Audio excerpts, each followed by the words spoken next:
My focus is on a very particular region because I work on Bengal writ large. And so today my talk is, I'm going to be very informal. So I'm going to talk about this Bengali Muslim intellectual Qazi Abdul Wadud, who was very active in the late colonial era, 1930s, 1940s Bengal, but also after. And he didn't accept Pakistan, so he stayed back in India, in West Bengal, and I'm going to come back to all of these. But then again, how the question of Hindu-Muslim conflict largely informs politics, society, and kind of intellectual activity in Bengal. So those are the context of my talk. So before I go into this, I have an Instagram video which is kind of depressing, but it kind of is relevant to the vitriol against Muslims, and that is evident now that there is an election in West Bengal in India. But let's play this. Hopefully I can play this. One sec. Let's see. सबक सिखाना चाहिए, जैसे Israel सिखाया Gaza में, उस तरीके से हमारी भारत की 7 करोड़ हिंदू, देश का हिंदू हित में चल रहा है सरकार, सबक सिखाना चाहिए, जैसे ऑपरेशन सिंदूर में पाकिस्तान को हम लोग सबक सिखाया. So this is very depressing, but it's very important because there's a lot going on. So this is a Hindu nationalist leader, Shubhendu Adhikari in West Bengal. I don't know if he's going to win in the upcoming elections, but so he's bringing in too many things. One is he's angry at Bangladesh. So because Bangladesh for him is Muslim, but he's also making a very rude gesture at like the genocide in Gaza, but then connecting it to Pakistan. So he's doing all these messy things at the same time. What I would argue, I'm sorry, this is not my slide actually, this is something else.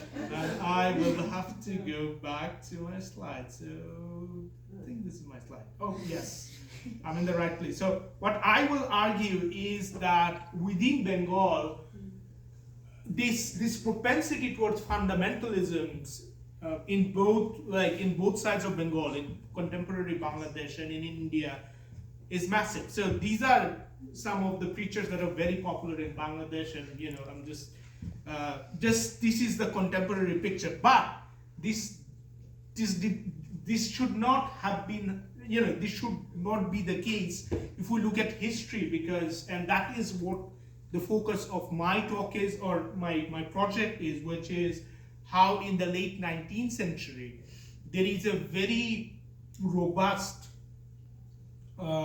sort of propagation of Islam going on in Bengal, and then that Bengal is unpartitioned, right? I mean, Francesca did show us the map, like partition happens in 1947. I'm not going to go into the history right now, probably in the Q&A if you have particular questions, but in general, there is this notion of Islamic regeneration, but then again, that is done through pamphlets and journals, so on and so forth. So it's very sober. But so what I'm saying, like, these traditions are not in tandem with the literary movement that I'm talking about, because the literary movement that I'm talking about is particularly interested in Hindu-Muslim coexistence, as opposed to these that are more concerned with kind of Bengali Muslim regeneration, but also flirting with the idea of Muslim nationalism that is gaining a lot of ground in late colonial Bengal. So my work largely, the project that I'm currently working on is in conversation with these works, particularly some of the prose is just not there, but this Rafiuddin Ahmed's The Bengali Muslims 1871 to 1906, kind of a foundational text to my work in terms of how it kind of traces the Wahhabi movement, but then again the Ashraf Atraf, like the ruling elite and the subaltern divide in the Muslim society.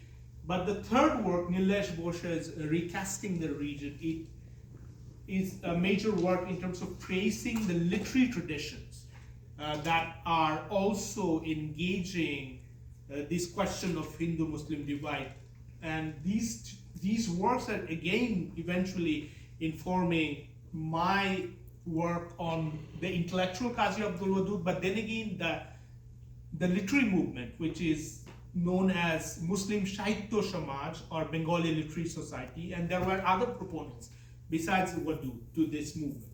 So why is this significant? Because for them, they are making a case that Bengali as a language is something that the Bengali Muslims should aspire to, as opposed to the popularity then of Urdu and Arabic, particularly Urdu, and they are militating against that. So again, it goes back to what Emilio was mentioning earlier, this question of, for many of the Bengali Muslims during that time, Bengali was not necessarily a language of Islam or for the Muslims, because it was Sanskritized, right? So that is something that they're questioning. They're saying, no, the Bengali Muslims can use Bengali, vernacularize their religious practices, and be confident in terms of participating in both the political and the cultural projects that were undergoing at that time. And we are talking about, a decade from the partition, right, in 1947. The movement and the intellectuals are not working in isolation in terms of only Bengal. They're also in conversation with the Muslim reformers who are non-Bengali. I mean, Syed Ahmed Khan to our very left, the founder of the Aligarh movement. In the middle, we have Muhammad Iqbal, now the national poet of Pakistan, right? Again, he wrote in both Persian and Urdu, right? And then on that other end, Syed Amir Ali was very active, less known in the West, but then again, he was also part of that reformist conversation. But then again, they were not concerned with the Bengali Muslim society at large. So for the literary society that I'm talking about, for them, they're concerned with the Bengali Muslim intellectual regeneration, but also social cultural regeneration at large, had to do with the Bengal Renaissance that already occurred in the 1850s and from the 1815 onwards.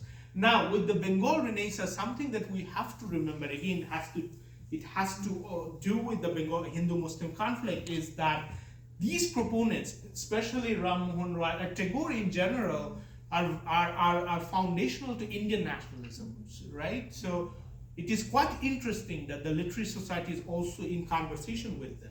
For Wadud in particular, the intellectual that I am focusing on, has written copiously about both Roy and Tagore, and so he has this idea called the Shrishti Dharma, or you can say creative religion, which he thinks is a solution to the Hindu-Muslim conflict in Bengal, but also in the subcontinent at large.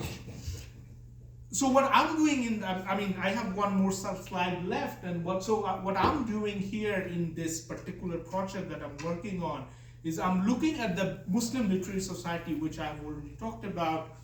They existed for a decade or so, more than a decade, I guess. They were founded in 1926, and they were competing with, there were other literary societies among the Bengali Muslims, but they were kind of less prominent, but they had this kind, they had a position, so to speak.